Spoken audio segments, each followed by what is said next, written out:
Smart TVs entering the market a couple of years ago, but despite the name, not all of them are that smart. Our Mike Yawney Gadget guy now with the next generation of smart televisions. Yeah, this is a big TV, as you can see from Samsung. This is their newest plasma TV. Now, a lot of people think plasma, they are completely on their way out.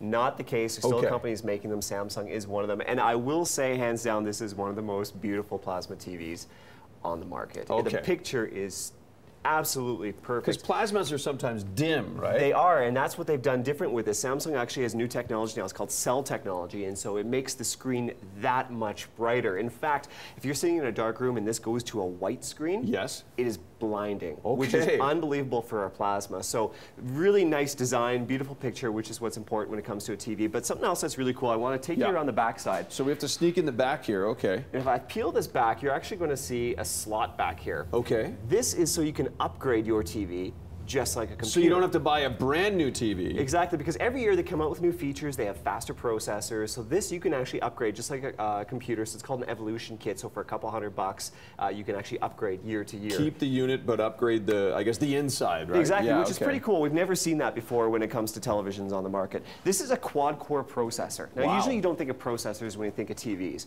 but what that means is this TV can do a lot of different things, but it can multitask, it can do numerous things at the same time. Something you'll notice at the top here, there's a camera. A camera? There's a camera built in, and there's a number of features with the camera. You can actually walk up to this, and it'll detect your face, and it'll sign you into some of the different apps. So I'm going to bring up the apps here. So it knows your face versus my face versus, you know, your wife's face or whatever? Exactly. Cool. So, you know, you have like Skype, you have Twitter, Facebook, all these different things, so it can recognize who you are, load you into your account. So it would open my Facebook account over your Facebook. Very cool. Or launch your favorite apps that you already have out on here. The other thing it can do, obviously it has a camera, so you can Skype, which is fantastic. Skype works really well. In fact, the camera will follow you around. So if I'm sitting down and I move, it'll shift over and it'll actually follow me. If I have a family, and I've used this with my mom and dad, so the four of us are sitting there, my parents are on the TV, it'll actually, it's almost like watching a reality show. The camera will scan face to face to face and show my parents everyone that's sitting there, and it continues to do that.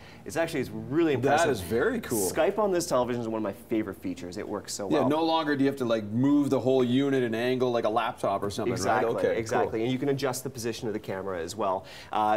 Camera can also be used for gesture controls. You don't have to use the remote control. You can actually gesture and flip through channels and things like that. Also, there's a microphone built in, so you can actually control it with your voice. So watch this. I'm going to try to load something.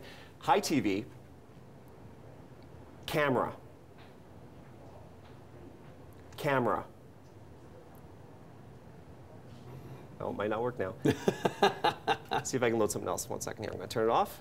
I'll turn it back on. Hi, TV. Camera. It's not going to work right now. Okay, yeah. I was playing around with it in the break, but it was loading cameras, launching Skype, and different things like that. So you can actually change channels if you want with your voice. You can control volume with your voice. So if you lose the remote, it actually comes in handy. Yeah, no kidding. It works, of course. One thing, a couple things I don't like. Number one, the remote. Let's see if we can get a close-up with the remote here. It looks really fancy, and I at first thought I was going to like it. You can actually, you know, it's got almost like a touchpad from a laptop here. Yeah. And you can control, you can move it towards the camera, there you go. And so you can swipe through different things. The thing is, when it comes to inputting text on this thing, I found it way too sensitive. Okay. You have to use something like a keyboard, which you can connect to your TV. I wasn't a big fan of the remote control. Okay. The other thing, too, that a lot of people are going to, it's going to kind of blow their mind is the price.